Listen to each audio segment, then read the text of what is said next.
5 আগস্টের আগ পর্যন্ত বাংলাদেশে যতটা ঐক্যবদ্ধ ছিল, ফ্যাসিবাদ বিদায়ের পর ঠিক ততটাই আবারও বিভক্ত হয়েছে দেশের রাজনৈতিক দলগুলো।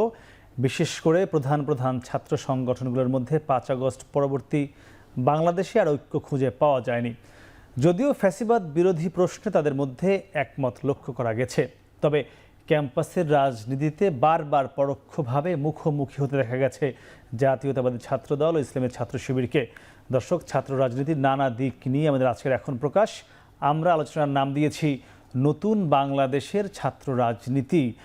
আর এ নিয়ে কথা বলতে আমাদের সাথে আছেন বাংলাদেশ জাতীয়তাবাদী ছাত্রদলের সাংগঠনিক সম্পাদক মোহাম্মদ আমানুল্লাহ আমান, আছেন বাংলাদেশ ইসলামের ছাত্র শিবিরের প্রকাশনা সম্পাদক সাদিক কায়েম, এবং আছেন ঢাকা বিশ্ববিদ্যালয়ের ছাত্র জুলাই আন্দোলনের অ্যাক্টিভিস্ট মুসাদ্দিক আলী ইবনে মোহাম্মদ। আপনাদের সবাইকে স্বাগত। দর্শকের পুরো আয়োজনে আপনাদের সঙ্গে থাকবো আমি মাহমুদ রাকিব। আমরা একটু যেতে চাই আমানুল্লাহ আমান আপনার কাছে।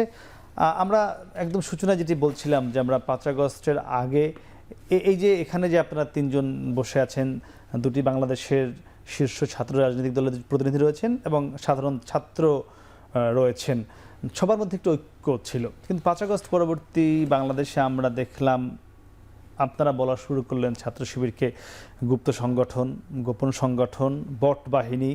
আবার ছাত্র শিবির ঠিক একইভাবে ছাত্রদলকে বলা শুরু করলো টেম্পু স্ট্যান্ড বাহিনী, চাঁদাবাজের দল, চাচাদের দল। নানানভাবে আপনারা নেতিবাচকভাবে একে অপরকে ঘায়েল করতে শুরু করলেন। মানে এটি কেন? 5 আগস্টের পরে এমন কি হলো যে আপনারা এভাবে বলা শুরু করলেন?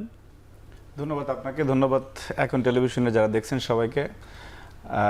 5 আগস্টের আগে যে গভীর প্রত্যাশা নিয়ে বাংলাদেশের সাধারণ মানুষ একটি সাম্য মানবিক মর্যাদা এবং সামাজিক সুবিচারের বাংলাদেশের গণ আকাঙ্ক্ষা নিয়ে যে আমরা রাজপথে নেমেছিলাম, এবং সেই 5 আগস্ট পরবর্তী সময় সেখানে যে বিভেদের সুর, অনৈক্যের কথা যেটি দিয়ে আপনি শুরু করলেন, সেইটি এখনও যদি বলি, দেখা গেছে ইসলামী ছাত্র শিবিরের যিনি আছেন যে আমি এক কথা বলবো, উনি আবার বলবে যে আপনাদের কারণে। আপনি কিন্তু সাধারণ শিক্ষার্থীরা এবং যারা দূর থেকে দেখেন তারা স্পষ্টভাবেই জানেন যে এই বিভেদের সুর কোথা থেকে শুরু হয়েছে।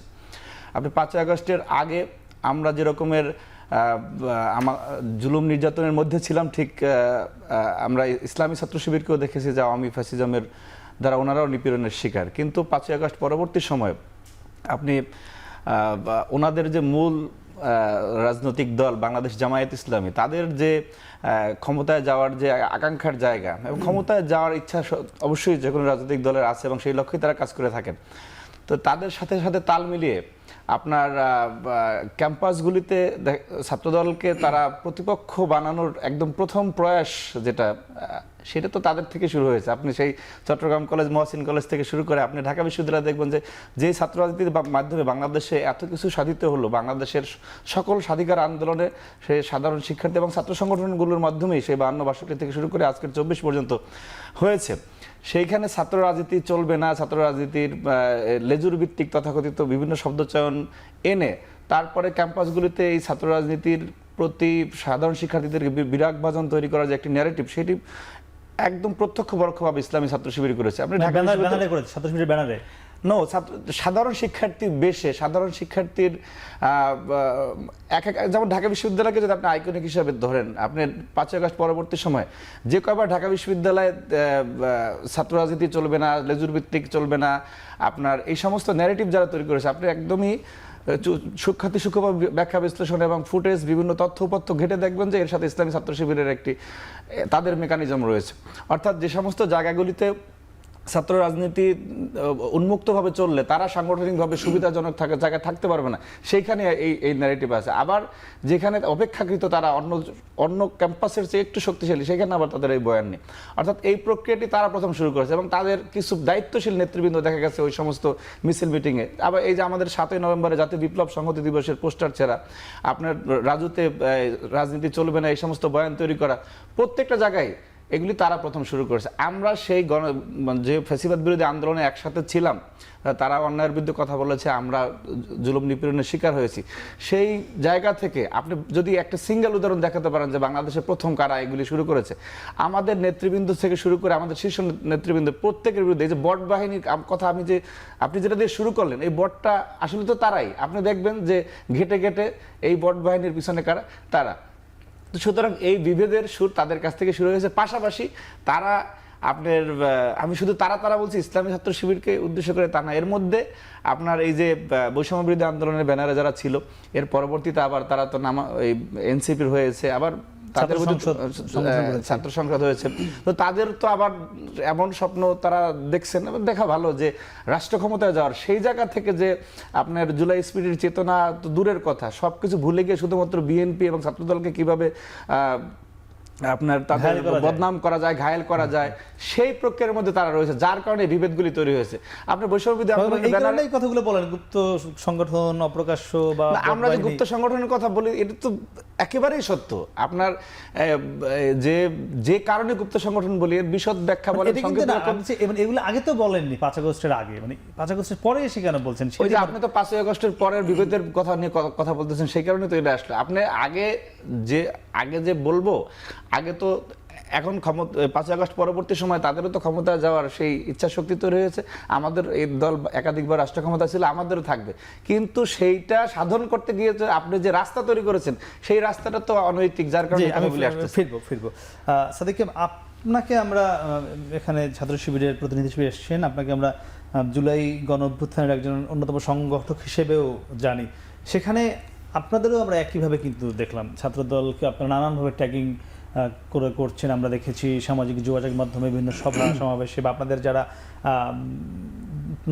নামের ছাড়া যারা কর্মী, সাধারণ সমর্থক, তারা ওই কথাগুলো বলছে। মানে কি এমন হলো 5 আগস্টের পরে ছাত্রদলকে সব ট্যাগ দিতে হবে? ধন্যবাদ আপনাকে এবং এখন টিভির দর্শক শ্রোতা যারা দেখছেন, ভবিষ্যতে যারা দেখবেন, সবাইকে অসংখ্য ধন্যবাদ। আপনারা জানেন গত 16 বছরে বাংলাদেশে এক ধরনের ফেসিবাদী শাসন ব্যবস্থা জারি ছিল। নিষিদ্ধ ঘোষিত ছাত্রলীগ, আওয়ামী লীগ এবং তার দোসররা বাংলাদেশে শাসনের নামে শোষণ করেছে।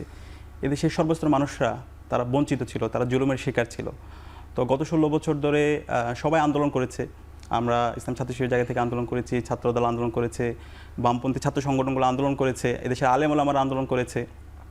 কিন্তু আন্দোলনে সর্বদলীয় যে ছাত্র ঐক্য হওয়া অথবা মেজর পলিটিক্যাল পার্টিসগুলোর যে ঐক্য হওয়া, সেটা আমরা দেখতে পাইনি। যখন ঐক্য হতে গেছে তখন দেখা গেছে বিভিন্ন ধরনের এখানে এজেন্সি, তারপর হচ্ছে আমাদের প্রতিবেশী ভারত সবসময় যে চক্রান্ত এবং ষড়যন্ত্র করেছিল, যে কারণে সে ঐক্যগুলো হইতে পারে নাই। ইসলাম ছাত্র শিবিরের জায়গা থেকে আমরা বারবার চেষ্টা করেছিলাম এবং সর্বশেষ জুলাইয়ে যে বিপ্লব হলো, সে বিপ্লবে শুরু থেকে শেষ পর্যন্ত ইসলাম ছাত্র শিবির পলিসি মেকিং এবং মাঠ পর্যায়ের সাথে সমন্বয় করেছে, পাশাপাশি অন্যান্য ছাত্র সংগঠনগুলো ছিল। এবং এই আন্দোলনের সবচেয়ে ক্রুশিয়াল টাইমে ইসলামী ছাত্র শিবিরের দায়িত্বশীল জনশক্তি এবং আপামর ছাত্র জনতাকে সাথে নিয়ে আন্দোলন সমন্বয় করেছে। তো এই আন্দোলনের পুরো যদি জুলাই বিপ্লবটা যদি একটু অ্যানালাইসিস করেন, এখানে দেখবেন প্রত্যেকের পরিচয় ভুলে গিয়ে আমরা গ্রেটার পারপাস নিয়ে আমরা কাজ করেছি। এখানে আমরা কেউ পরিচয় নিয়ে যাই না, আমরা কেউ ব্যানার নিয়ে যাই না। আমাদের টার্গেট ছিল ফেসিবাদমুক্ত বাংলাদেশ বিনির্মাণ করা। তো সেই আলোকে আমরা আন্দোলন করেছি, আমাদের শহীদরা জীবন দিয়েছে, আমাদের 40,000 ভাই বোন তারা গাজী হয়েছে, 2,000 ভাই বোন শহীদ হয়েছে, যার ফলশ্রুতিতে আজকে আমরা নতুন বাংলাদেশ পেয়েছি। তো এই 5 তারিখের পরবর্তী ফতে গণভবন পরবর্তী নতুন বাংলাদেশে শহীদদের যে আকাঙ্ক্ষা, সেই আকাঙ্ক্ষার আলোকে আমাদের ছাত্র রাজনীতি করার কথা ছিল। আমাদের যে 9 দফা ছিল, যে 9 দফা আমরা তৈরি করেছিলাম, সেই 9 দফার মধ্যে যে দফাগুলো ছিল, সেই দফাগুলোর আলোকে আমাদের বাংলাদেশটাকে বিনির্মাণ করার কথা ছিল। এটা পুরো শিক্ষার্থীদের অন্যতম দাবি ছিল এবং শহীদদের যে আকাঙ্ক্ষা, সেই আকাঙ্ক্ষার আলোকে ছাত্র রাজনীতি হওয়ার কথা ছিল।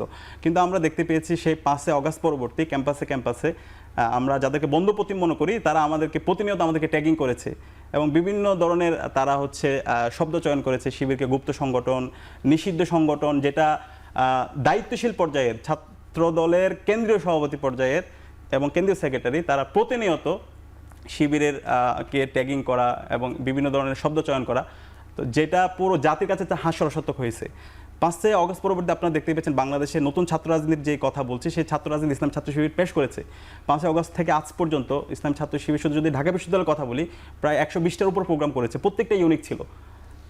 জুলাইকে নিয়ে, জুলাইয়ের স্পিড ধারণ করা নিয়ে চিত্র প্রদর্শনী করেছে, সায়েন্স ফেস্ট করেছে, তারপর হলো পুরো রমজান জুড়ে ইফতার কর্মসূচি, তারপর প্রত্যেকটা হলে এরকম ছাত্র বান্ধব এবং শিক্ষার্থীরা স্বতঃস্ফূর্ততার সাথে আমাদের কাছে আসছে, আমাদের আইডিয়াগুলোকে তারা গ্রহণ করছে। তো এই জায়গায় আমরা দেখতে পেয়েছি আমাদের যাদেরকে আমরা বন্ধুপ্রতিম মনে করি, তারা প্রতিনিয়ত যেভাবে ট্যাগিং করা শুরু করেছে এবং আমরা দেখতে পেয়েছি ক্যাম্পাসে রক্ত ঝরেছে, যেটা আমাদেরকে অনেক বেশি আপ্লুত করেছে। আমরা দেখতে পেয়েছি কুয়েটের মধ্যে, যেটা বিগত সময়ে ছাত্রলীগ যে কাজটা করতো, বহিরাগত নিয়ে এসে শিক্ষার্থীদের উপর নির্মমভাবে তাদেরকে হামলা চালানো। তো সেটা আমরা দেখতে পেয়েছি এবং সেখানে গুপ্ত স্টাইলে ছাত্রদল কাজ করছিল। তারা হচ্ছে গোপনে ওইখানে শিক্ষার্থীরাই তারা সবাই মিলে একটা কনসেনসাসে তারা ছাত্র রাজনীতি তারা হচ্ছে যেখানে তারা হচ্ছে বাইরে গিয়ে গুপ্ত আকারে তারা হচ্ছে ফর্ম ফিল আপ করছিল। যখন দেখছিল শিক্ষার্থীরা তারা প্রতিরোধ গড়ে তুলছে, তখন তাদের বহিরাগত নিয়ে এসে শিক্ষার্থীদেরকে রামদা দিয়ে তারা কোপাইছে। এবং সবচেয়ে বড় কথা হচ্ছে একটা খারাপ কাজ, একটা নিন্দনীয় কাজ, সেটাকে প্রতিবাদ জানানো, সেটা না করে তারা এটাকে আরো জাস্টিফিকেশন দিয়েছে। আমরা ঢাকা বিশ্ববিদ্যালয় ছাত্রদলের যারা নেতৃবৃন্দ আছে আমরা এটা খুব ব্যথিত হয়েছি। জুলাইয়ে আমি বলি ভাই, কুয়েটে আপনাদের কমিটি আছে না, আপনি তো কমিটি প্রকাশ করতেছেন না, তাহলে কেন গুপ্ত বলবেন না ভাই? প্রকাশ করেন না, যেখানে শিক্ষার্থীদের যে ম্যান্ডেট আছে, অবশ্যই আমাদের এখানে কমিটি নাই। শিক্ষার্থীদের যেখানে ম্যান্ডেট দিচ্ছে সেখানে আমরা নিজ আকবারে আমরা সেখানে কমিটি দিতে পারি না। তো আমাদের কেউ একজন রাজনীতি করতে পারে, তার রাজনীতি পছন্দ হতে পারে, কিন্তু সেটা বাইরে গিয়ে করবে। যেহেতু ওইখানে শিক্ষার্থীরা, সাধারণ শিক্ষার্থীরা যেখানে তারা হচ্ছে এক ঐক্যমত এসেছে, সেই জায়গায় আমি গিয়ে নতুনভাবে এখানে সমস্যা তৈরি করা সেটা তো উচিত না।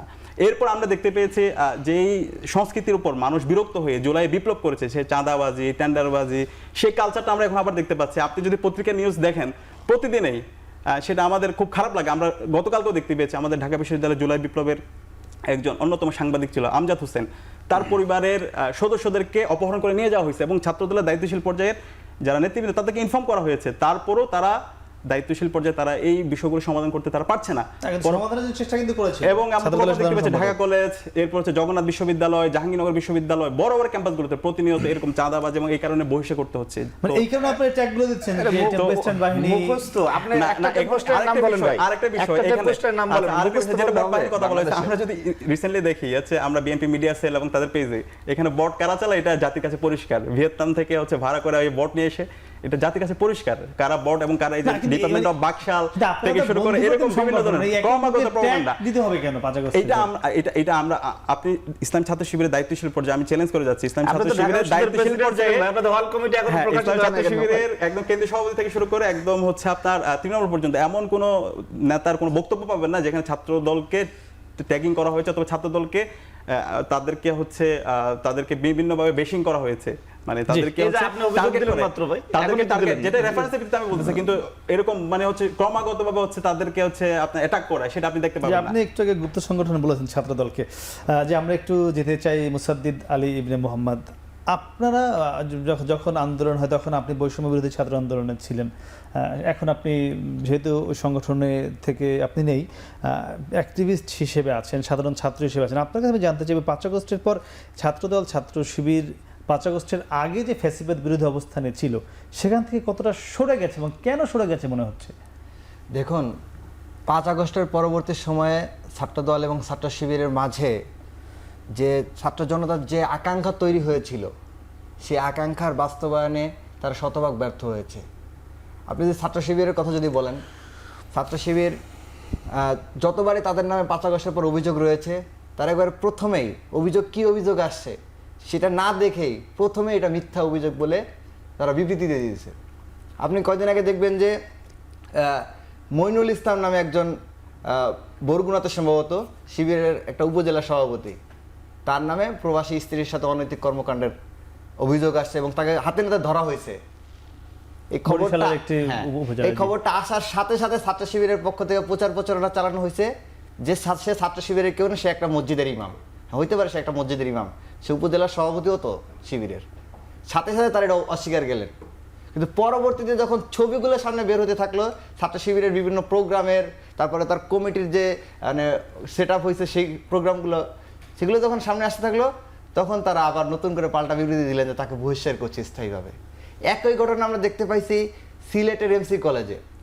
কুয়েটের ঘটনার পরে সিলেটের এমসি কলেজে তালামিজ এক কর্মীকে রাতভর রড দিয়ে পিটাইছে শিবিরের কর্মীরা। সাথে সাথে শিবিরের থেকে বিবৃতি আসলো যে শিবিরের কেউ এটার সাথে জড়িত না, এই ধরনের কোনো ঘটনা ঘটে নাই। পরে আমরা কি দেখলাম? পরে দেখলাম যে ওই সিলেটের যে জামাতের সভাপতি বা আমির, সে স্টেটমেন্ট দিচ্ছে যে শিবির যোগসাজশ আছে, তো সুতরাং আমরা দুঃখ প্রকাশ করছি। এই যে শিবিরের ভিতরে যে মানে অস্পষ্টতা, এটা মানে দ্বিমুখিতা, এটা তো ছাত্র সমাজকে দারুণভাবে হতাশ করেছে। অথচ ছাত্র সমাজ তো আশা করেছিল যে শিবির তার যে নৈতিকতা সেটা তারা ধরে রাখবে, তারা কিন্তু সেটা ব্যর্থ হয়েছে। একই ক্ষেত্রে আমি ছাত্রদলের কথা বলবো, আমরা ফেসবুকে ঢুকলেই প্রতিদিনই আপনি ছাত্রদল লিখে সার্চ দিবেন, প্রতিদিনই চাঁদাবাজি, টেন্ডারবাজি, অপহরণ, এই ধরনের অসংখ্য খবর পাবেন। গতকালকে মানে ঢাকা বিশ্ববিদ্যালয়ে আমরা যখন অ্যাক্টিভিজম করি ছাত্রলীগের সময়, সেই সময় যে সাংবাদিক আমাকে সবথেকে বেশি হেল্প করেছে, আমাকে মাকসুদ কামাল ভিসি, আমি ট্রান্সজেন্ডার ইস্যুতে আন্দোলন করার কারণে আমাকে সে বলছিল তোমাকে আমি দেখে নেব রুমের মধ্যে, ভিসির রুমের অফিসের মধ্যে। তখন আমাকে সেখানে প্রোটেক্ট করেছিলেন আমজাদ হোসেন হৃদয় ভাই। তো দেখলাম যে ছাত্রদলের নেতৃবৃন্দের পক্ষ থেকে তার পরিবারকে অপহরণ করা হচ্ছে, চাঁদা চাওয়া হচ্ছে। কয়েকদিন আগে দেখলাম যে জাহাঙ্গীরনগর বিশ্ববিদ্যালয়ে হেপাটাইটিস বি ভ্যাকসিন বিতরণ করবে ছাত্রদল। নিঃসন্দেহে এটা খুবই ভালো কাজ, তারা করবে, কিন্তু টাকাগুলো কোত্থেকে নিচ্ছে? টাকা, অর্থ সাহায্য তারা নিচ্ছে আওয়ামী লীগের এমপির কাছ থেকে। এই অনুসন্ধান এবং তাদের পারস্পরিক আপনার টাকা ভাগাভাগিতে যখন দ্বন্দ্ব সৃষ্টি হয়েছে, এবং এই দ্বন্দ্ব নিয়ে এক পর্যায়ে তারা হেপাটাইটিস বি এই ভ্যাকসিন কার্যক্রম দেয়া কর্মসূচি স্থগিত করতে বাধ্য হয়েছে। এটা নিয়ে যখন একটা সাংবাদিক যখন অনুসন্ধানে রিপোর্ট করেছে, তখন কি করেছে ছাত্রদলের পক্ষ থেকে তাদেরকে নানাভাবে হুমকি ধমকি দেওয়া হয়েছে। পরে বাধ্য হয়ে শিক্ষার্থীরা সেখানে আন্দোলন পর্যন্ত করেছে। অত্যন্ত দুঃখজনক এবং লজ্জাজনক। আপনারা দেখেছেন না প্রকাশ্যে দিবালোকে কুয়েটে কীভাবে রামদা বাহিনী আপনার শিক্ষার্থীদেরকে কুপাইছে? এটা তো দিবালোকের মধ্যে স্পষ্ট। এই ঘটনার পর শিক্ষার্থীরা আন্দোলন করলো, ভিসির পদত্যাগ হইলো। পরবর্তীতে আমরা কি দেখলাম যে ভিসিকে কেন তোরা নামাইলি এই কথা বলে 4 জন শিক্ষার্থীকে রক্তাক্ত করা হইল পরশু রাতে। ফলে শিক্ষার্থীর অভিযোগ দিলে পুলিশ 2 জনকে গ্রেপ্তার করছে। ছাত্রদলের উচিত কি ছিল? যাদের হামলা করছে তাদেরকে গ্রেপ্তার করছে, সাধুবাদ জানানো না?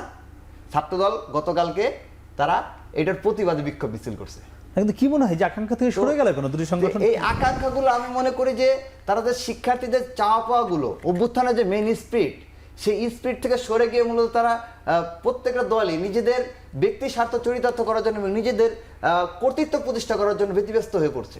নিজেদের ক্ষমতার আসনটাকে কীভাবে পাকাপোক্ত করা যায় সেই ব্যাপারে তারা ব্যতিব্যস্ত হয়ে পড়ছে। ছাত্রদল এবং শিবির 5 আগস্টের পরে ক্যাম্পাসগুলোতে অনেক ভালো কাজ করছে, অনেক ধরনের কাজ করছে। সেই উদাহরণ আছে, আমি একটা উদাহরণ দেই, মানে সমালোচনার সাথেই বলি আর কি। ছাত্রদল এবং শিবির উভয় দলই নাম করা ডাক্তার নিয়ে এসে ক্যাম্পাসে মেডিকেল ক্যাম্প করছে, সপ্তাহব্যাপী। এটা নিঃসন্দেহে প্রশংসনীয় কাজ। কিন্তু অত্যন্ত দুঃখজনক হলেও সত্য যে ছাত্র সংগঠনগুলোর কাজ তো চ্যারিটি করে না শুধুমাত্র।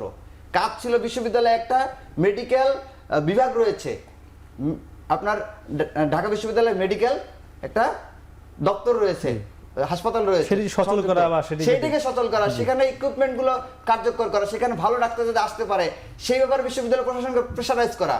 কিন্তু সেটা না করে তারা মেডিকেল ক্যাম্প করতে বলতে আমরা হাসপাতালের সাথে মানে চুক্তি করে দিব যাতে আরো কম ছাড়ে এই সুযোগগুলো পাওয়া যায়। এইটা ছাত্র সংগঠনগুলোর কাজ না। এটা একটা তাদের ভালো জায়গায় মানে তাদের মানে ব্যক্তিগত চাওয়া পাওয়ার জায়গা থেকে, প্রশান্তির জায়গা থেকে তারা এই কাজগুলো করতে পারে। কিন্তু তাদের মূল কাজ তো হওয়া উচিত ছিল যে এই মেডিকেলটাকে সংস্কার করা, কিভাবে যাতে স্থায়ীভাবে সমাধান করা, তাদের যাতে কারো কাছে হাত ধরতে না। যে আমি আপনার আবার আমাদের শুনছিলেন অনেকগুলো কিন্তু পয়েন্টগুলো, এইগুলোর একটু উত্তর দিবেন। একই সঙ্গে আরেকটি বিষয় জানতে চাইবো আপনার কাছে। জাতীয় ঐক্যমত্য কমিশন সুপারিশ করেছে সংসদের নিম্নকক্ষের মোট যে আসন হবে তার 10% তরুণদের মধ্যে প্রার্থী মনোনীত করতে হবে। এটি আপনারা জানেন ঐক্যমত্য কমিশন যে সুপারিশ করেছে। এবং বিএনপির যিনি ভারপ্রাপ্ত চেয়ারম্যান তিনিও কিন্তু বারবার বলেন যে বিএনপি আগামী নির্বাচনে তরুণরা প্রাধান্য পাবে, তরুণদেরকে তিনি এগিয়ে নিতে কাজ করবেন, অগ্রাধিকার দিচ্ছেন তরুণদের। এটি তারা বলে, আপনারা বলেন, আপনাদের অন্যান্য অঙ্গ সহযোগী সংগঠন বলে। কিন্তু বিএনপি জাতীয় ঐক্যমত্য কমিশনের এই যে সুপারিশ, এটির সঙ্গে তারা একমত নয়। তারা বলেছেন যে এই সিদ্ধান্ত রাজনৈতিক দলগুলো এসে তারা সিদ্ধান্ত নেবে, থাকা উচিত বা উচিত না। তাহলে একদিকে আপনারা বলছেন তরুণদের অগ্রাধিকার দেওয়া হবে, আর একদিকে ঐক্যমত্য কমিশনের যে সুপারিশ সেটি আপনারা তরুণদের পক্ষে যে যাচ্ছে সেটি আবার আপনাদের দল মানছে না। তাহলে এটি দ্বিমুখী আচরণ কিনা আমি সেটা জানবো। কিছু অভিযোগ আপনি শুনছিলেন। এর পাশাপাশি আমার যেটি প্রশ্ন ছিল যে জাতীয় ঐক্যমত্য কমিশন সুপারিশ করেছে যে সংসদের নিম্নকক্ষে মোট আসনের 10% তরুণদের মধ্যে প্রার্থী মনোনীত করতে হবে, কিন্তু বিএনপি এটি বলেছে এই কত শতাংশ হবে, কি হবে না হবে এটি রাজনৈতিক দলগুলো সিদ্ধান্ত নেবে। তাহলে কি তরুণদেরকে নিরুৎসাহিত করছে বিএনপি? ধন্যবাদ আপনাকে। এর আগে সাদিক কায়েম ভাই এবং ভাই যে কথাগুলি বলেছেন, কিছু না বললে ভাই তো ছোট করে বলুন। সেটা হচ্ছে আপনি ওনারা একদমই দুইজন আইকনিক ভাবে একদম কুয়েটের প্রসঙ্গটা টেনে আনলেন। ছাত্রদল এমন একটি ছাত্র সংগঠন, গত 15.5 বছরে আমাদের কত হাজার নেতাকর্মী হত্যাকাণ্ডের শিকার হয়েছে, কতজন গুম হয়েছে, কত মানুষ চিরতরে, কত ছাত্রনেতা পঙ্গু হয়ে গেছে এই ধরনের একটা দুর্বিষহ অবস্থায়। এবং আমাদের যদি আমি ঢাকা বিশ্ববিদ্যালয়কে উদাহরণস্বরূপ ধরি, এইখানে প্রায় 5 শতাধিক ছাত্র দলের নেতাকর্মী বিভিন্নভাবে আপনি তাদের শরীরে এখনো যারা সাবেক হয়ে গেছে বর্তমান আছে তাদের শরীরে ছাত্রলীগের হামলার চিহ্ন রয়েছে। তো এই রকমের আমাদের হাজার এই বৈষম্য বিরোধী আন্দোলনের আপনি ফ্রম দ্য ভেরি বিগিনিং এবার শেষ দিন পর্যন্ত আমাদের যে কতজন গ্রেপ্তার হয়েছে, কতজন নির্মম রিমান্ডে নির্যাতনের শিকার হয়েছে। এই যে মেট্রো রেলে আমাদের ছাত্রদলের হান্নান তালুকদার, মিশুক, বজলুর রহমান বিজয় এদেরকে নিয়ে মাস্টারমাইন্ড বানিয়ে কি নির্মম নির্যাতন করে পিটিয়ে পিটিয়ে পা ভেঙে ফেলেছে, এরকম অজস্র উদাহরণ আচ্ছা। এটি প্রমাণিত ছাত্রদল ছাত্র শিবিরের। আমি বলি ভাই মাহমুদ আপনাকে, এখন এই 5ই আগস্টের প্রেক্ষাপটের পরিবর্তনের পরে আমরা তো প্রতিশোধ পরায়ণ হওয়ার কথা ছিল। আমরা যে সংস্কারের মধ্যে রয়েছে এবং ধৈর্য এবং সহিষ্ণুতার পরিচয় দিয়েছি, সেইখানে ন্যূনতম যে একটা ধন্যবাদ, এত বড় একটা ছাত্র সংগঠন বাংলাদেশের কোন ক্যাম্পাসে ছাত্র দলের অ্যাক্টিভিজমের কারণে একদিন ক্যাম্পাস বন্ধ ছিল, কোন ক্যাম্পাসে ছাত্র দলের অ্যাক্টিভিজমের কারণে একটা ক্লাস বিঘ্নিত হয়েছে। কুয়েটে আপনি বৈষম্য বিরোধী আন্দোলনের কমিটি দিতে পারবেন, অপর সবাই রাজনীতি করতে পারবে, শিবির কমিটি দিতে পারবে, ছাত্রদল ফর্ম বিতরণ করতে পারবে না, তাকে ধরে এনে মারতে হবে। বৈষম্য বিরোধী আন্দোলনের কুয়েটের যে আহ্বায়ক ওমর ফারুক, সে প্রথম আমাদের 3 জন ফর্ম হাতে নিয়ে যাচ্ছিল, স্পষ্ট ভিডিওতে দেখা যাচ্ছে যে তাদেরকে ধর পরে হামলা করলো। সেটার কোনো আপনারা শুধু এইটাকে উদাহরণ ধরে আমি বলি আপনাকে কোন ছাত্র দলের কেউ ওখানে কোপায় নাই, এটা পরিচয় বের হয়েছে পরবর্তীতে। আপনি সেই যখন ঘটনাটা যে ছেলেকে মারতেছিল যাদেরকে, তারা দৌড়ে গিয়ে একটা দোকানের মধ্যে ঢুকেছে। ভাই অর্ধেক সত্য আংশিক সত্য বলবেন না, দোকানের মধ্যে যাওয়ার পরে স্থানীয় মানুষের সাথে ওখানে সংঘর্ষ হয়েছে। সেখানে যুব দলের যে তারা তো শুধু একটা উদাহরণ নিয়ে আসে, এত বড় একটা ছাত্র সংগঠন, এত শিক্ষা প্রতিষ্ঠানে আমাদের একটি উদাহরণ নিয়ে আমরা কিন্তু প্রতিনিয়তই দেখছি। শতাধিকের উপর অভিযোগ পাবেন ভাই, আমি বলি আপনি প্রতিদিন শতাধিকের উপর অভিযোগ করেন ছাত্র দলের নামে, শিবিরের নামে অভিযোগ করেন। আপনি সার্চ করে দেখেন, এখনই গুগলে সার্চ করেন ছাত্রদল লিখে, এখনই যদি সার্চ করে দেখতে পারেন এরকম গুগল মানে ইসলামী ছাত্র শিবির নিয়ে এখন গুগল করলে ওই যে মতিহার ইসলামী ছাত্র শিবির আছে, বলতে দেন না প্লিজ, বলতে দেন। ছাত্র আন্দোলনের নামও আছে, আরে বলতে দেন না ভাই, বিষয় হচ্ছে অ্যাড্রেস করতে হবে, সমালোচনা নিতে হবে ভাই। আমি নিছি তো, আপনি আমরা শুনি, আমি তো হাসিমুখে নিলাম ভাই। শুনেন, ওই ঘটনাটাকে যখন এক্সপ্লেনেশন দেওয়ার চেষ্টা করছি, এটা হচ্ছে প্রবলেম। নো জাস্টিফিকেশন আপনি সত্য তুলে ধরবেন না।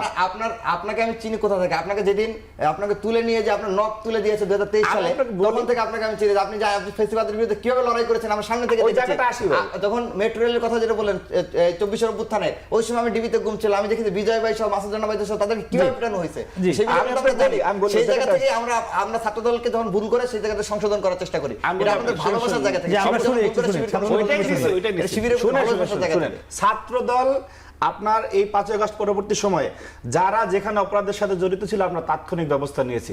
আমরা তো দায় স্বীকার করার মানসিকতা আমাদের রয়েছে ভাই, আমরা অপরাধ করলে সে অপরাধ স্বীকার করি। কিন্তু আমি পাশে যে ভাই বসা আছে, আপনারা প্রত্যেকটা মার্জিনালাইজেশন এবং জাস্টিফিকেশনে গেছেন। কোন ঘটনা বলেছেন যে আপনারা সব জান্নাত থেকে আসা দল নাকি? আপনাদের বলতে পারে না আগে একটা গ্রুপ হচ্ছে ছাত্রদের কাছে চালিয়ে দেন ঘটনা ঘটছে, আর এখন হচ্ছে ঘটনা ঘটছে যে রাকিব ভাই আপনাদের কে অপকর্ম করতে ধরা খাইছে, যখন আমরা সামনে আপনারা সাথে অস্বীকার করেছেন। আমরা একটু শুনি দায়দার কথাটা বলি আপনাকে ভাই, মনে করেন না এটি পুরনো কথা আমরা জানি। আমরা একটু জাতীয় ঐক্যমত্যের কমিশনের বিষয়টিতে আসি। এটি নিয়ে আপনার কি ভাবনা? তাহলে কি বিএনপি ভাবনাটা শুনেন, যে 10% মার্জিনালাইজেশন করে দেওয়া হয়েছে ঐক্যমত্য কমিশন থেকে, সেটাও একটা ভুল প্রক্রিয়া। আপনি বিএনপির মতো এত বড় দলে বা জামায়াত ইসলামীতে বা অন্য কোনো জায়গায় আপনি তো 10%-এর চেয়ে বেশি লোক যোগ্য থাকতে পারে। আপনি যদি 50% বিএনপিতে তরুণরা যোগ্য থাকে তো আপনি তাদেরকে দিবে। তো আপনার 10% তো মানছে না, এটি বলছে আপনি বলতে যাচ্ছেন যে অবশ্যই বাড়তে পারে। বিএনপি রাজনীতি, আমি তরুণ হিসেবে আমি চাইতে পারি না, এরকম হাজারো তরুণ আছে। তো এইখানে আপনি একটা ক্রাইটেরিয়া ঠিক করে দিতে পারেন না কত পার্সেন্ট রাখবে। আপনি তো যোগ্য ব্যক্তিকে নমিনেশন দিবেন, এইটা তার একটা কোটা হইলো, যে কোটার বিরুদ্ধে দেশে আন্দোলন হয়েছে, পরবর্তীতে একটা গণবিপ্লব হয়ে গেছে। আপনি তো একটা কোটা নির্ধারণ করে দিলেন যে 10% রাখতে হবে। এটা আপনি সুপারিশ করতে পারেন, কিন্তু রাজনৈতিক পলিটিক্যাল পার্টি কে যোগ্য সে সিদ্ধান্ত নেবে যে আমার এই কয়জন তরুণ যোগ্য আছে, কয়জন অভিজ্ঞ লোক যোগ্য আছে, সেটা পলিটিক্যাল পার্টি সিদ্ধান্ত নেবে। এখন এইটা না মানে যে সংস্কার মানব না, বিষয়টা তা না। আপনি যেটা বলছেন সেটাই সংস্কার, আমি যেটা বলতেছি সেটা কুসংস্কার, বিষয়টা এমন না তো ভাই। সংস্কার তো রাজনৈতিক দলগুলি, আমরা এই সংস্কারে আলাপ তো বিএনপি ভারপ্রাপ্ত চেয়ারম্যান 2016 সাল থেকে সেই সংস্কারের বিভিন্ন রূপরেখা দিয়ে আসতেছিলেন, সর্বশেষ যে 31 দফা, এটা তো আমরা দুর্দিনে দিছি ভাই। যখন প্রতিকূল পরিবেশ ছিল, যখন কথা বললে মানুষ গুম খুন হয়ে যেত, তখনই তো এই সংস্কারের ভাবনা আমরা করছি। আজকে একটি মানে অনুকূল পরিবেশে এই গ্যালাক্সি রুমে থেকে যারা সংস্কারের প্রস্তাবনাগুলি দিচ্ছে, সেগুলির সাথে রাজপথে কষ্ট, শ্রম, মেধা, ওই গুম খুন করে আসলে তাদের একটু মত পার্থক্য হবেই ভাই। তো আমি যেটা আপনাকে বললাম যে এটা আপনি নির্ধারণ দিতে পারেন না যে কত পার্সেন্ট তরুণ থাকবে, কত পার্সেন্ট অন্যরা থাকবে, এইটা যোগ্যতার ভিত্তিতে নির্ধারিত হবে। হবে জি। সাদিক একটু আপনার কাছে জানতে চাইবে, আপনারা আওয়ামী লীগের পতন বাংলাদেশে হয়েছে ছাত্র জনতার আন্দোলনে, এরপরে আওয়ামী লীগ আগামী নির্বাচনে অংশ নিবে কি নিবে না তা নিয়ে এখন একটি তর্ক বিতর্ক আলোচনা চলছে। আপনি জানেন গতকাল আল জাজিরাতে একটি সাক্ষাৎকারে ডক্টর ইউনূস বলেছেন যে আওয়ামী লীগ আগামী নির্বাচনে অংশগ্রহণ করতে পারবে কি না, এটি প্রশ্ন ছিল। সে তার উত্তরে বলেছে যে এটি আওয়ামী লীগের উপর নির্ভর করবে তারা অংশগ্রহণ করবে কি না। তিনি এমন একটি উত্তর দিয়েছেন এবং তিনি বলেছেন যে আমরা এখনও জানি না তারা এখনও কিছু ঘোষণা করেনি, যখন তারা করবে নির্বাচন কমিশন এবং অন্যান্য সংশ্লিষ্ট কর্তৃপক্ষ তখন উপযুক্ত পদক্ষেপ নেবে। এবং তখন তিনি বলেছেন যে এই বিষয়টি নির্বাচন কমিশনের উপর ছেড়ে দেওয়া উচিত কিনা, এমন প্রশ্নের উত্তরে তিনি আবার বলেছেন যে শুধু নির্বাচন কমিশন নয়, অন্যান্য দল ও বিভিন্ন যে বাংলাদেশের জনগণ, আইনগত বিধান, এগুলো এর মধ্যে আসতে পারে, যার অধীনে আগামী তাদের অংশগ্রহণের অনুমতি নাও হতে পারে। তিনি এমন একটি উত্তর দিয়েছেন, তিনি সরাসরি বলেননি যে অংশগ্রহণ করতে পারবে না বাকি। এটি কি জুলাই গণঅভ্যুত্থানের যে আকাঙ্ক্ষা তার সঙ্গে যায় ডক্টর ইউনূসের বক্তব্য? আমরা ডক্টর মোহাম্মদ ইউনূসের যে মতামত সেটা তীব্র নিন্দা ও প্রতিবাদ জানাচ্ছি। আপনারা জানেন খুনি হাসিনা এবং তার দোসর আওয়ামী লীগ, নিষিদ্ধ ঘোষিত ছাত্রলীগ 2006 সালে 28 অক্টোবর লগি বইটা দিয়ে সাপের মতো করে মানুষকে পিটিয়ে তার বর্বর নৃত্য করেছিল এবং ফেসিবাদের বীজটা কিন্তু 2006 সালে 28 অক্টোবর বপিত হয়। এরপর থেকে আমরা সিরিজ অফ দেখতে পেয়েছি গণহত্যা, 2009 সালে পিলকানা হত্যাকাণ্ড দেখতে পেয়েছি। এরপর 2013 সালে আল্লামা দেলাওয়ার হোসেন সাঈদীকে একটা জুডিশিয়াল ট্রায়ালের মাধ্যমে তাকে অন্যায়ভাবে রায় দেওয়া হয় এবং সে রায় পরবর্তী দেশের আপামর ছাত্র জনতা তার রাস্তায় নেমে পড়েছিল এবং ওই সময় প্রায় 200-এর অধিক আমাদের ভাই বোনরা শহীদ হয়েছিল। 2013 সালে 5 মে আমরা দেখতে পেয়েছি শাপলায় কিভাবে গণহত্যা করা হয়েছে, আলেমুল আমাদেরকে পিটিয়ে হত্যা করা হয়েছে। এভাবে আমরা নিরাপদ সড়ক আন্দোলন থেকে শুরু করে এবং সর্বশেষ জুলাই 24 যে জুলাই বিপ্লব হয়েছে, সেই বিপ্লবে খুনি হাসিনা এবং তার দোসর কিভাবে গণহত্যা চালিয়েছে, কিভাবে হেলিকপ্টার থেকে গুলি করেছে এবং আমরা যাত্রাবাড়ি, মিরপুর, রামপুর, সারা দেশে আমাদের প্রায় 2000 ভাই বোন শহীদ হয়েছে। তো এত রক্ত, এত বড় গণহত্যা, এত বড় দীর্ঘদিন ধরে তারা বাংলাদেশে মানবাধিকার লঙ্ঘন যারা করেছে, তাদের এই বাংলাদেশে রাজনীতি করার কোনো অধিকার নেই। তাদের রাজনৈতিক চ্যাপ্টার 5 অগস্ট তাদের চ্যাপ্টার ক্লোজ হয়ে গেছে। সুতরাং তাদের রাজনীতির ব্যাপারে, তাদের আওয়ামী লীগের রাজনীতির ব্যাপারে যারা এই দেশে সহানুভূতি দেখাবে, তাদের রাজনীতিকে ফিরিয়ে নিয়ে আসার চেষ্টা করবে, তাদের পরিণতি খুনি হাসিনার চেয়ে খারাপ পরিণতি হবে। প্রথমে তো উনি মাফ করে দিলেন। এটাকে একটা অফিশিয়াল স্টেটমেন্ট দেখা যে তারা আওয়ামী লীগ নিষিদ্ধ চায় এবং আওয়ামী লীগ নির্বাচনে না আসে সেটা চায়।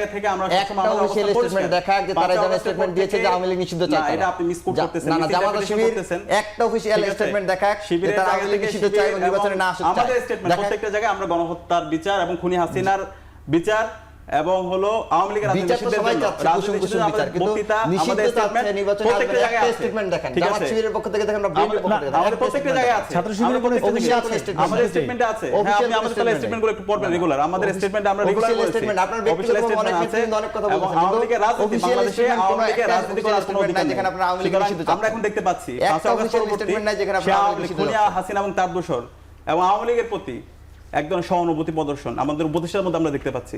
আমরা সতর্ক করতে চাই, যারা আওয়ামী লীগের প্রতি সহানুভূতি দেখাতে চাইবেন তাদের পরিণতি খুনি হাসিনার চাইতে খারাপ হবে। এটা যদি ইউনূস হয়, আমরা ইউনূসকেও ফেলাইতে আমরা এক মুহূর্তে দেরি করবো না। জি একদম আমরা কথা ক্লিয়ার।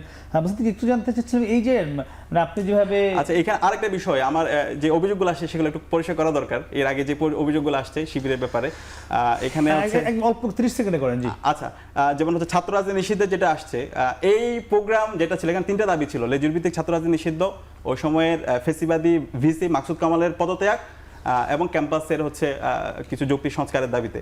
এবং ওই প্রোগ্রামে শিবিরের কয়েকজন ছিল, পাশাপাশি ছাত্র দলের এফ রহমান হলের প্রচার সম্পাদক মেহেদিও ছিল, কিন্তু উনি ওনার নামটা বলছে না।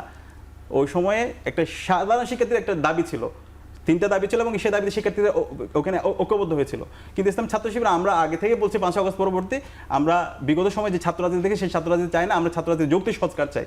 ছাত্র রাজনীতি বলতে শিক্ষার্থীদের মাথায় যে নেগেটিভ মাইন্ডসেট আছে, যে দাসত্বের রাজনীতি অথবা যে দখলদারিত্বের রাজনীতি তাদের মাথায় থেকে গেছে, সেটাকে আমরা পরিবর্তন করতে চাই। আমরা মেধা এবং আদর্শের ভিত্তিতে আমরা নতুন ছাত্র রাজনীতি বন্দোবস্ত করতে চাই।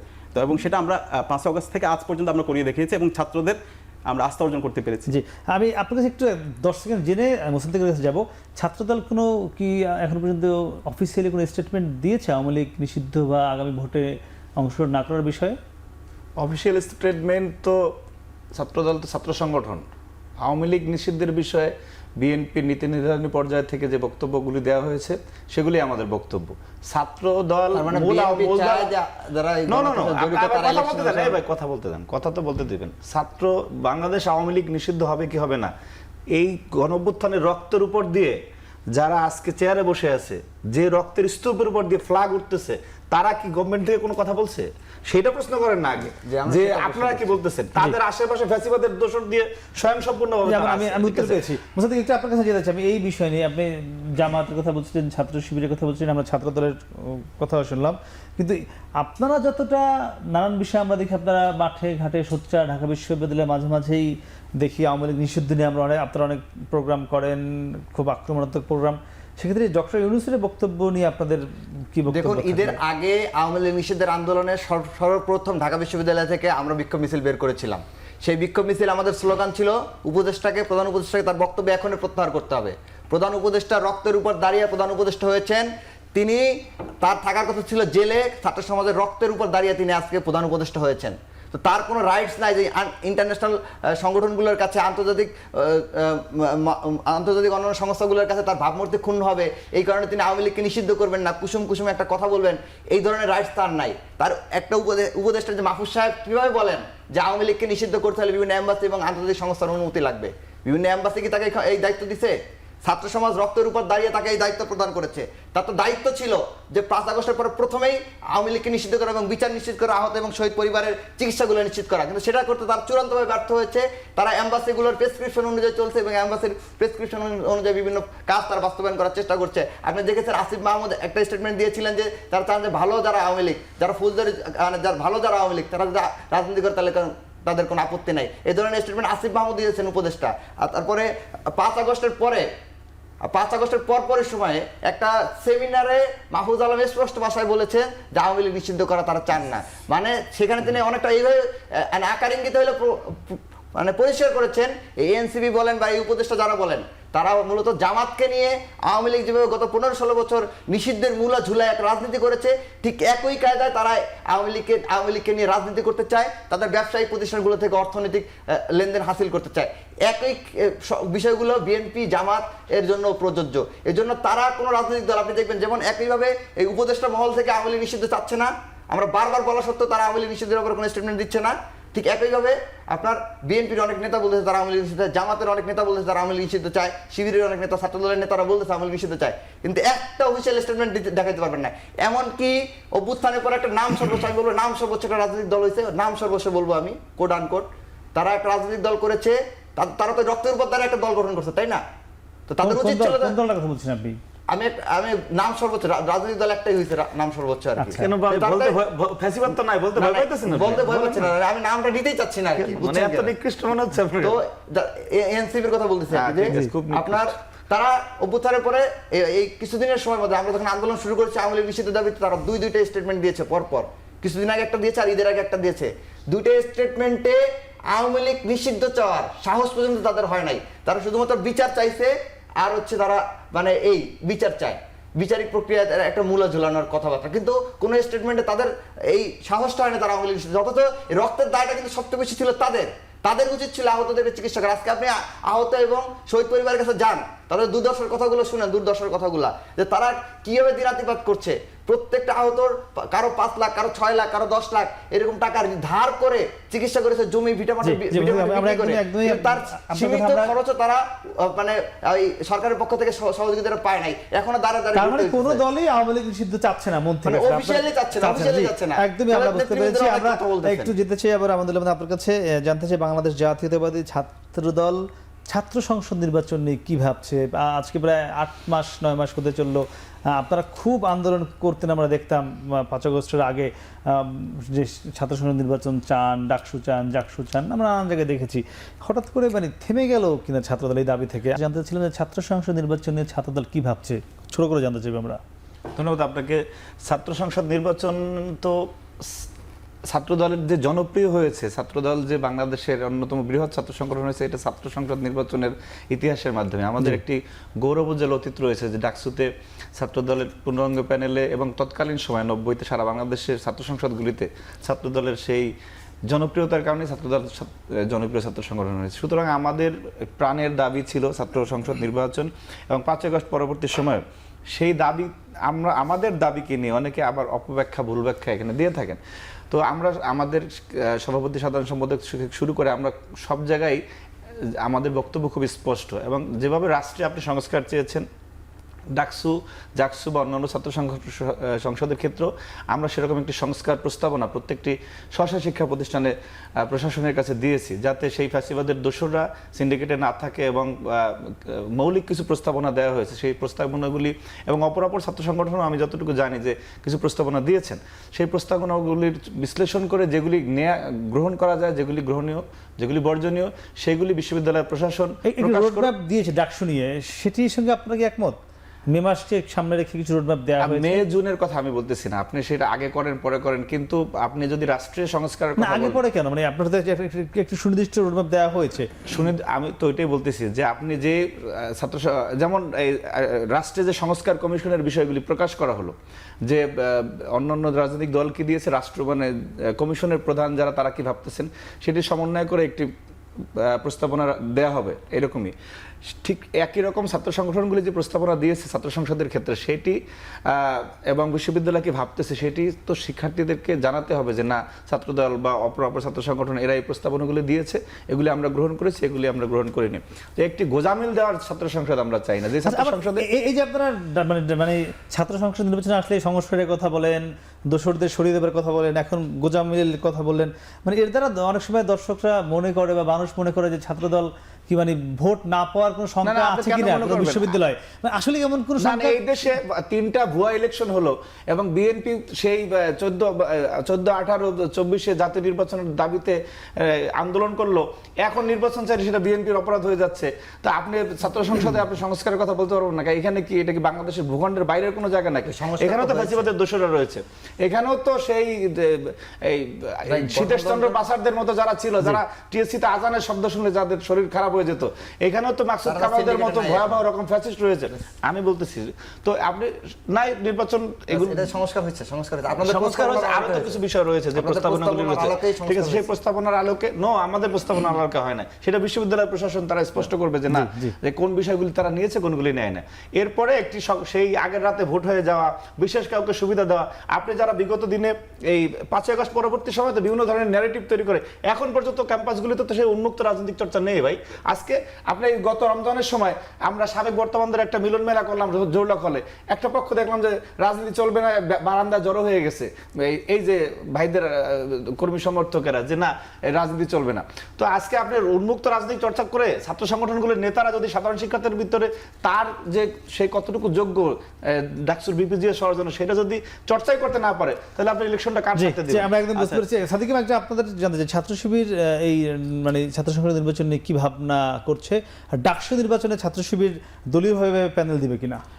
প্রথমত ভাইয়ের সাথে একটু দ্বিমত করছি। আমার কাছে মনে হচ্ছে ছাত্রদল সবসময় ইনফেরিয়রিটি কমপ্লেক্সে ভোগে, সবসময় একটা শিবির ফোবিয়া, যেটা আগে আমরা খুনি হাসিনা এবং নিষিদ্ধ ছাত্রলীগকে দেখতে পাইছি, মানে সব জায়গায় শিবিরকে খুঁজে পাই। আরে ভাই, দৈনন্দিন জীবন ব্যবস্থায় মানে কে সবচেয়ে ডিস্টার্ব করে তার মধ্যে তো আপনার মনে আসবে ভাই। আচ্ছা, তো আপনি তো আমি অনুরোধ করব, আপনারা শিক্ষার্থীরা যেভাবে চাই জুলাইয়ের যে স্পিরিট সে আকাঙ্ক্ষার আলোকে ছাত্র রাজনীতি করেন, শিক্ষার্থীরা আপনাদেরকে স্বতঃস্ফূর্তভাবে আপনাদেরকে রেসপন্স করবে এবং সেটা আমরা দেখতে পেয়েছি এবং আমরা পাচ্ছি শিক্ষার্থীদের সাথে আমাদের যে মিউচুয়াল আন্ডারস্ট্যান্ডিং, তাদের কাছে যাওয়া, তাদের যে প্রত্যাশা, সে প্রাপ্তির আলোকে আমরা অনেক ভালো রেসপন্স পাচ্ছি। তো আমরা আশা করব, যেহেতু আমরা ছাত্র দল আমাদের বন্ধুপ্রতিম, তারা শিক্ষার্থীদের আকাঙ্ক্ষার আলোকে এবং জুলাইয়ের যে আকাঙ্ক্ষা সে আলোকে তারা আগের যে রাজনীতি ছিল সেই রাজনীতিকে বাদ দিয়ে তারা এই রাজনীতিটা করলে শিক্ষার্থীরা অবশ্যই তাদেরকে গ্রহণ করবে। একজন শুভাকাঙ্ক্ষী হিসাবে আমরা এসে পরামর্শ দিব। এবং কুয়েটে যে হামলা হইলো অথবা হচ্ছে আপনার তামিরুল মিল্লাতে আমরা দেখতে পেয়েছি একজন শিক্ষার্থীকে প্রথমে ধরে নিয়ে তারপর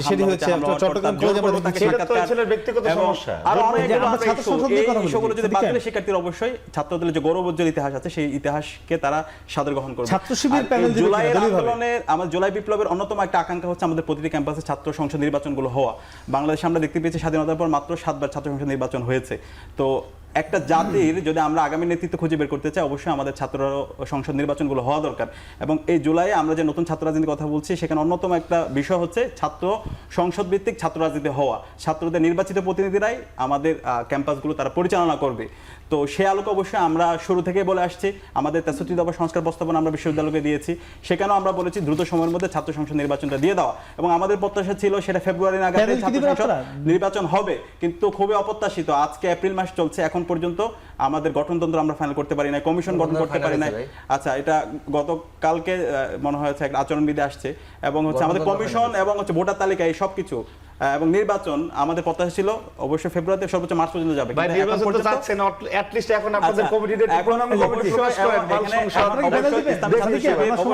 থাকবে এই কমিটিটা অনেক বেশি ইনক্লুসিভ হবে এবং সর্বজন গ্রহণযোগ্য হবে। আমরা কাজ করছি। হ্যাঁ, অবশ্যই ডাকসুতে শিবিরের প্যানেল থাকবে। আপনাদের প্যানেলে নারী সদস্য থাকবে কিনা? কোনো অবশ্যই থাকবে। আমাদের এখানে নারী থাকবে, আমাদের এখানে মাইনরিটি রিপ্রেজেন্টেশন থাকবে, সব। এবং আমাদের সাথে অলরেডি সাধারণ শিক্ষার্থী যেটা হোক, এটা তো সময় বলে দিবে। ঠিক আছে, এটা তো ছাত্রদল আমার বন্ধু ওনার সাথে ঠিক করে তাহলে তো হলো না। জি, মোসাদ্দেক একটু জানতে চাই আপনার কাছে কি মনে হয় এই ডাকসু নির্বাচনে, আপনি যদি ঢাকা বিশ্ববিদ্যালয়ের ছাত্র, আপনারা সবাই ঢাকা বিশ্ববিদ্যালয়ের ছাত্র, ডাকসু নির্বাচনে এই যে দলীয় প্যানেলগুলো, ছাত্রদল, ছাত্র শিবির বা অন্যান্য আরো দু একটি ছাত্র সংগঠন রয়েছে, তাদের পাশাপাশি আপনারা যারা সাধারণ ছাত্র রয়েছেন বা অ্যাক্টিভিস্ট, তাদেরকে কতটা নিতে পারে সাধারণ ছাত্ররা? সেটা কেন নেবে বড় বড় সংগঠনগুলো বাদ দিয়ে? যখন 5 আগস্টের পরবর্তী এবং পূর্ববর্তী সময়ে ক্যাম্পাসে সবথেকে বেশি ছাত্রলীগের নিপীড়নের বিরুদ্ধে যারা কথা বলেছেন, তাদের মধ্যে একটা অংশ আমরা যারা এখন ইন্ডিপেন্ডেন্টলি অ্যাক্টিভিজম করে যাচ্ছি তারা। ছাত্র দলে কি নাই? ছাত্র শিবিরে নাই? আমি বলতেছি না, আমি সবচেয়ে গুরুত্বপূর্ণ বলছি আর সবচেয়ে বেশি বলছি আর কি। আমরা 5 আগস্টের পূর্বে ছাত্রলীগের নির্যাতনের শিকার হয়েছি, বিভিন্ন ধরনের ট্রায়ালের শিকার হয়েছি। তারা আমার বিভিন্ন ধরনের হুমকি দিয়েছে। যখন গেস্ট রুম গণরুমের বিরুদ্ধে কথা বলেছি, তখন তারা আমাদেরকে বিভিন্ন ধরনের কেলেঙ্কারির অভিযোগ দিয়ে সাইবার বুলিং করেছে, বিভিন্নভাবে আমাদের হ্যারাস করার চেষ্টা করেছে, মারার হুমকি দিয়েছে। কিন্তু তারপর আমরা শিক্ষার্থীদের ন্যায্য দাবিগুলো, হল কার্ড, লাইব্রেরি কার্ড, তারপরে জরিমানা মওকুফ থেকে শুরু করে ট্রান্সজেন্ডার কোটা এবং বিভিন্ন ধরনের বিষয়গুলো ছিল, সবগুলো বিষয় নিয়ে, এবং কি নারীদের মাতৃত্বকালীন ছুটি, এ ধরনের যত আপনার শিক্ষার্থীদের যৌক্তিক দাবি আছে, গেস্ট রুম গণরুম বন্ধ করা, ক্যান্টিনের খাবার মান উন্নয়ন করা, আমরা আগস্টের পূর্বেই এই ধরনের কাজ করেছি। শিক্ষার্থীদের গ্রহণযোগ্যতা আমাদের আগস্টের আগেই, আমাদের ব্যক্তিগতভাবে আমার একটা পরিচিতি বা মানুষের হতে একটা গ্রহণযোগ্যতা ছিল এবং 5 আগস্টের পরবর্তী সময়ে সেটা আরো বহুগুণে বৃদ্ধি পেয়েছে। তো আমরা আশাবাদী, আমি নির্বাচনে অংশগ্রহণ করব কি করব না সেটা তফসিল ঘোষণা করার পরে আমরা আলাপ আলোচনা করে ঠিক করব। কিন্তু আমি অন্তত মনে করি যে ইলেকশনটা যথাসময় হওয়া উচিত এবং এটা একাডেমিক ক্যালেন্ডারে চলে আসা উচিত এবং নিয়মিত হওয়া উচিত। আচ্ছা, কিন্তু সেখানে স্বতন্ত্র প্রার্থীদের কি ছাত্ররা বা শিক্ষার্থীরা বেশি পছন্দ করবে? শিক্ষার্থীরা 5 সেকেন্ডে জানতে চাইব। শিক্ষার্থীরা কি পছন্দ করবে না করবে সেটা তো আমি ঠিক করে দেওয়ার বিষয় না, সেটা শিক্ষার্থীরা নিজেরা ঠিক করবে। তারা ছাত্র সংগঠনকে ভোট দিবে নাকি স্বতন্ত্র প্যানেলকে ভোট দিবে। তো আমি মনে করি যে সবার যেহেতু সময় রয়েছে, সুযোগ রয়েছে, সবার এখানে নিজেকে উপস্থাপন করা হচ্ছে। শিক্ষার্থীরা যাকে পছন্দ করে সেই বিজয়ী হবে, হওয়া উচিত। জি, মোহাম্মদ আমানুল্লাহ আমান, সাদিক ক্যাম, মোসাদ্দেক আলী ইবনে মোহাম্মদ, আপনাদেরকে অসংখ্য ধন্যবাদ তিনজনকেই। দর্শক, আমরা 3 জন ছাত্র নেতার সাথে কথা বলছিলাম, তারা সকলেই একটি বিষয়ে একমত ছিলেন। নানান জায়গায় মত দ্বিমত, আংশিক একমত থাকলেও একটি জায়গায় একমত যে দেশের স্বার্থে সকল ছাত্র জনতাকে এক থাকতে হবে। এবং তারা আরেকটি কথা বলেছেন যে দেশের যতগুলো পাবলিক বিশ্ববিদ্যালয় কিংবা অন্যান্য কলেজ রয়েছে সব জায়গায় ছাত্র সংসদ নির্বাচন হওয়া দরকার। সেটি হলে শিক্ষাঙ্গনের যে লেখাপড়ার পরিবেশ, সুষ্ঠু পরিবেশ এবং যে অপসংস্কৃতি সেটি বন্ধ হবে এবং শিক্ষার পরিবেশ পুরোপুরি ফিরে আসবে। আমরা সেই প্রত্যাশা আজকের মতো শেষ করছি। শুভরাত্রি।